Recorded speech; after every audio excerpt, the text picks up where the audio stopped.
What are you willing to endure? Because to become something more is not to react to the world, but to create a new one, yours.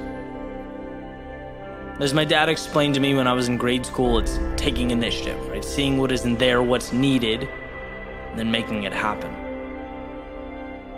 And while the setting certainly changed, the situation is no longer about helping around the house so I could go to the concert with my friends. Right now, as we get older, our world seems to get bigger along with us.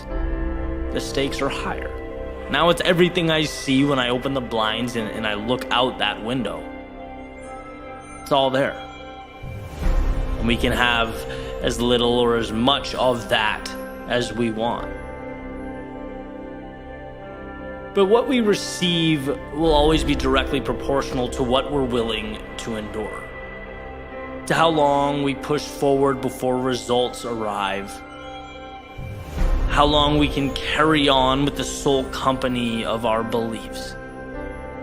It's about Bezos packaging and delivering his own books from a garage.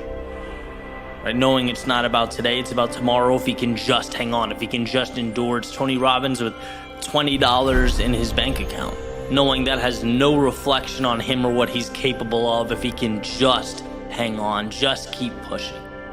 It's not that they had the ability to bring their dreams to life. A lot of people do. They had more. They had patience. They had the discipline, right, to remain calm and collected. That's nerve-wracking. That can be unsettling. They had the ability to be focused, to remove all the noise around them, the doubt that stops people before that desired payout is achieved. And one of my favorite ways to look at this concept of growth is a little anecdote about lily pads in a pond. And basically it's posed as a question, right? So the lily pads in this pond double in size every day. And by day 30, the pond is completely covered in lily pads. So then what day is it half covered? Like, that's the question. And a lot of people, instinctually, they say, oh, okay, day 30, half of 30 is 15. So on day 15, it was half covered, but that's wrong. They're doubling every day, which means the pond wasn't half covered until day 29 and only a quarter covered on day 28. And the reason that's important is because that means on day 1 through 27, those lily pads were growing, they were working, they were moving, yet they occupied less than a quarter of that pond. All that work for a result that was barely visible. And then at the very end, right, the payout becomes exponential, and that's what success is. That's what it means to pursue anything of significance. It's days, months, years of unrecognized work, of marching forward, covering ground when no one knows or cares or believes except you. That visualization is your sweet spot, but like we all know, easier said than done, right? This is an incredibly challenging thing because we get impatient and our pride starts to hurt. We become tempted to jump to something different or easier. We don't hang on long enough to hit day 28 or 29 or 30. When things really start to evolve. It's like James Clear's metaphor in Atomic Habits, right? Where you have an ice cube sitting in a room and it's freezing and you start slowly shifting the temperature up. You don't see anything going on with the ice cube. Not until you hit that 32-degree mark. But there are things happening when it goes from 26 to 27 degrees and 27 to 28 and 28 to 29. Those little molecules are moving and bouncing around. But then boom, suddenly it hits that mark and it changes rapidly right in front of you.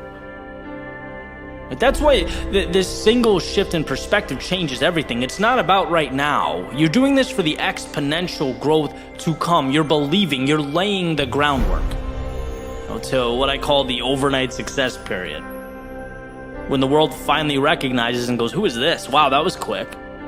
Maybe they have no idea about, day 1 through 27. They don't know about the effort and the mental gymnastics. They don't know how many times you had to talk yourself out of quitting or out of rationalizing a day off. They just don't know the road you took to get there, and that's fine. In fact, that's the beauty of it all. You not only saw it first, but you brought something beautiful to life. By enduring turmoil, by navigating discomfort and chaos, you have become the maker of a new universe. Your universe.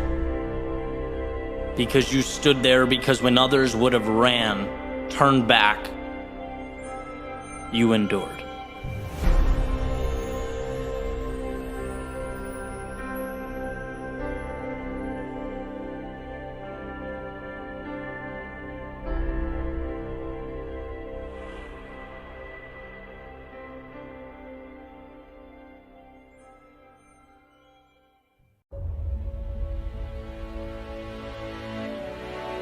For a second, imagine that feeling in your stomach. The nerves, the discomfort, maybe even the doubt as you walk up to do that one thing that scares you, that stretches you just a little bit further than you're ready for. And as you move towards that sort of dark unknown, the mysterious discomfort, what's on your mind? Are you starting to rationalize? Maybe you're asking yourself, hey, why did I do this to begin with? It seemed like a good idea at one point. It seemed bold and adventurous. But now it seems like the wheels have hit the road and the narrative is shifting in real time. So try and recreate that feeling for a second. Looking fear in the eyes. Capture what it means physically, mentally. For me, it was public speaking, right? Half a decade ago, standing backstage, palms sweating, little voice in my head saying, hey, Ed, cubicle doesn't seem so bad right now, does it, genius? Maybe, for you in this scenario, it's that big test that feels like the weight of the world is on your shoulders, everything's on the line. Maybe it's something like starting a conversation with a complete stranger, interview for a job you want. Starting line of a race, having the courage to speak your mind online. Maybe it's doing something your family doesn't quite get or your friends won't understand. Cutting ties with what's comfortable, a decision to be what you've always wanted to be. There's a million possibilities. Right? There's a lot of fear that we dance with on a day-to-day basis. But in that moment, as your feet start moving in the very direction that will bring your ideas closer to your reality, and you're hit with that same feeling, that wall that tells us something isn't quite right,